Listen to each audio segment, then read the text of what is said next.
Welcome all to some beautiful, beautiful KSP. It's been a hot minute.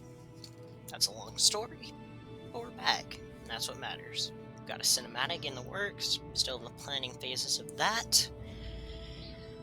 We're gonna go ahead and start KSP series, not because generally I'm expecting it to blow up and get 20 million views. I know even if it was the best audience possible, which I know the exposure won't be that big, I'd maybe get 15, 20,000 views, which is a lot, but it's KSP and the trend for that is kinda not so great.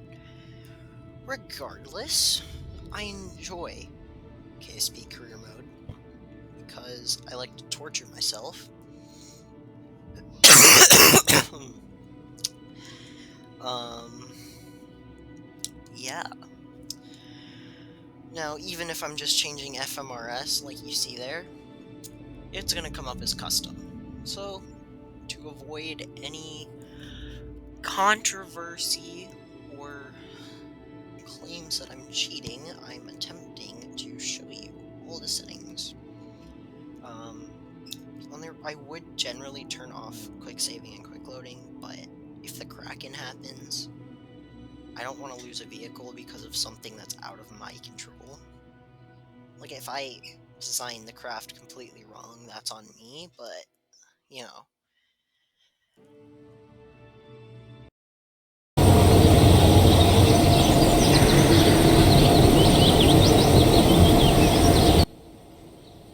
Apologies for the jump scare, dear viewers, but it's what I heard at 2 a.m. when I was recording this.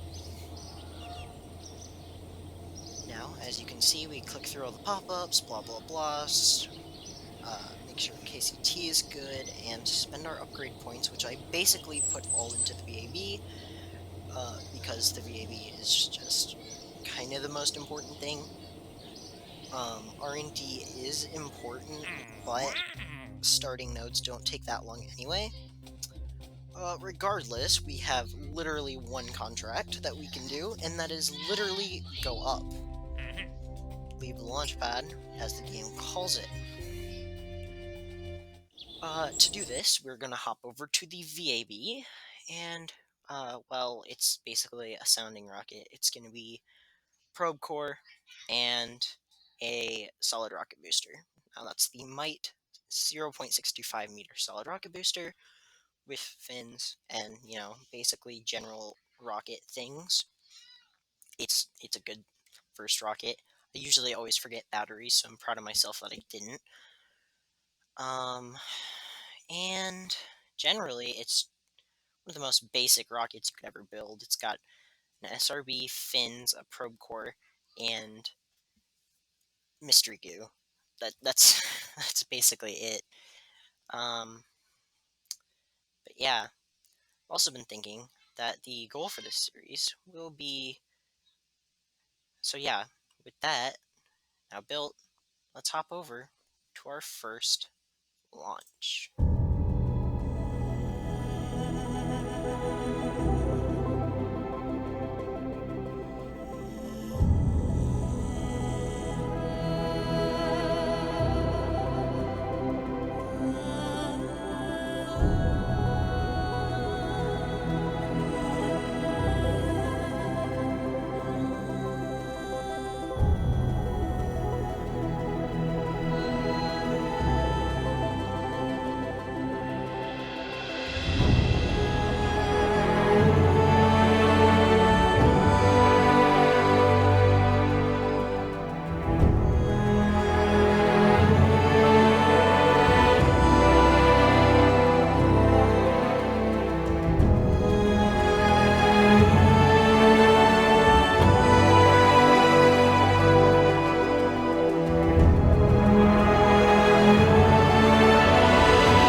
And, well, here we are, back at the KSC after that very splendid launch. We're going to use our science to purchase the first two nodes, uh, because we quite literally can't unlock anything else without doing that. So it's kind of required.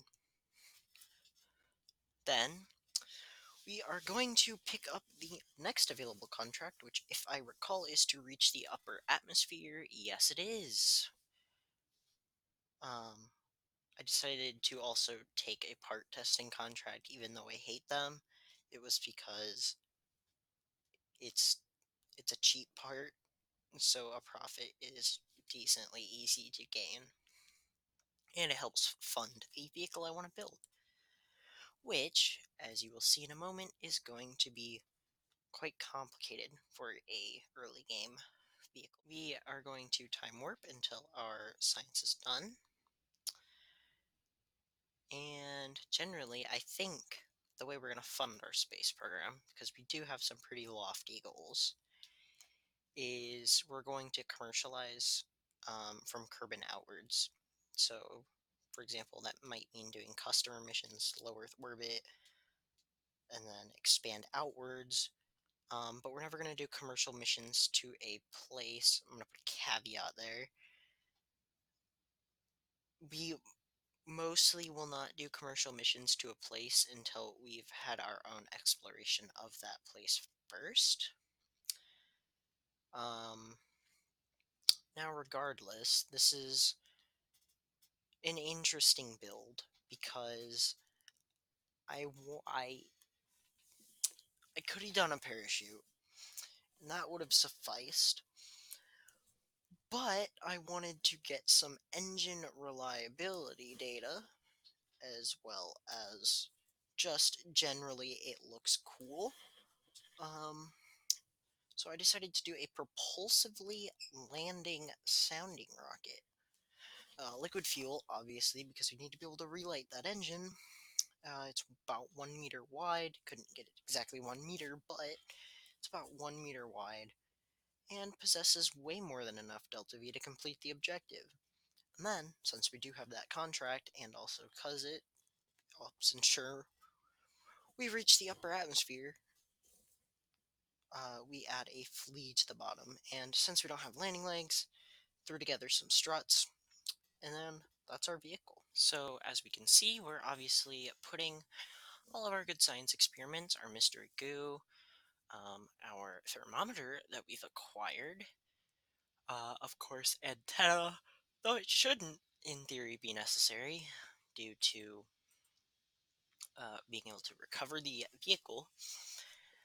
However, that's there just in case, let's say, the launch is going very poorly, or the landing is looking very poorly. We can transmit all the data just to ensure we get some back at all, instead of losing the vehicle. But yeah, that's our build, so let's get to that flight.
And again, back at the KSC with a ton of science because we not only met but exceeded our goal.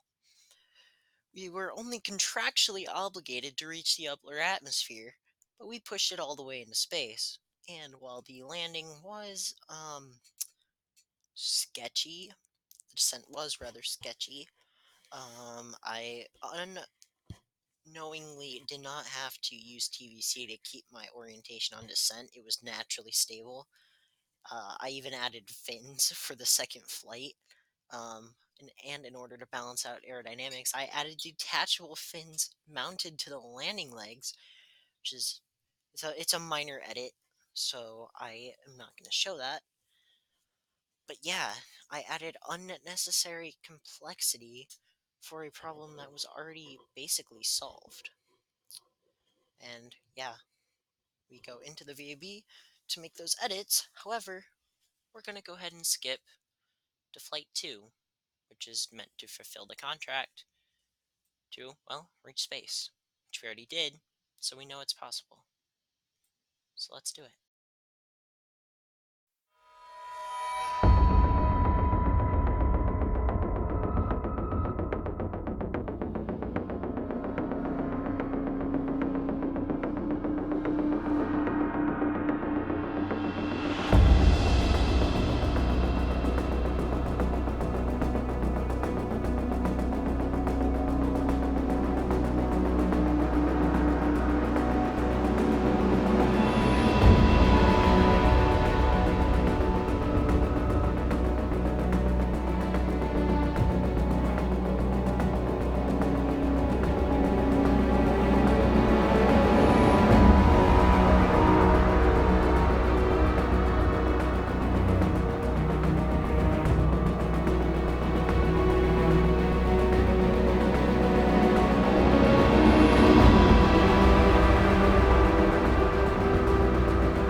at the KSC for the 37,000th time. That flight was less successful, but also more successful because I was working on targeted landing, and I landed not on target, but I did land for a couple seconds before it failed. Now, regardless, we are going to design a very temporary, and I repeat, very temporary rocket. I would not be surprised if this only sees about one flight. Now this is just the payload for our first orbital flight. Since we have a heat shield, well, why not just return it on the first flight? Yeah, that's basically it. It's a fairly simple probe. It's got the science, it's got the probe, it's got the heat shield, it's got the solar panels. So we throw it inside a fairing, and then we build the upper stage, which I used the KW rocketry, I believe it's called the Vesta engine. Seems like a fairly good upper stage engine. And we use that swivel engine on the first stage. I was messing with stuff, but anyways, we can add some decorative features as well as modular launch pads because they're amazing and they look good, nice, and all that. So once we configure the launch clamps, that's basically the entire rocket built. We can add some quick disconnects because we do need to fuel the rocket somehow. And that's basically it for our build. Again, this rocket will likely not see more than one flight.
can see our very bountiful mission. In fact, almost reaching, what is it? 200,000 funds? Yeah, over 200,000 funds. And almost 100 science points, which will go great lengths, actually. We could unlock 2 nodes, at least, yes. I went for the advanced rocketry, because it has many good parts, including some entry-level liquid hydrogen engines. Um, and I also went with basic science because that gives us the junior science junior and the first ScanSat piece, which will give us many contracts as well as scientific rewards. So it's overall worth it. I also, after recording, um, my KCT gave me more science, and it was just enough to be able to pick up general construction, which unfortunately was not shown. And I think the reason it did that was because of the mod I have installed, where over time your scientists basically analyze the data and you get like a certain percentage of that science back based on the R&D facility level. But regardless, we're going to spend our upgrade points on the R&D and put the rest into the VAB. And that's basically going to wrap up this episode. I hope you all have enjoyed this first episode, and I will see you guys in the next one very soon, actually. And, well, I'm working on a cinematic too. So I'll see you guys in the next one. Bye.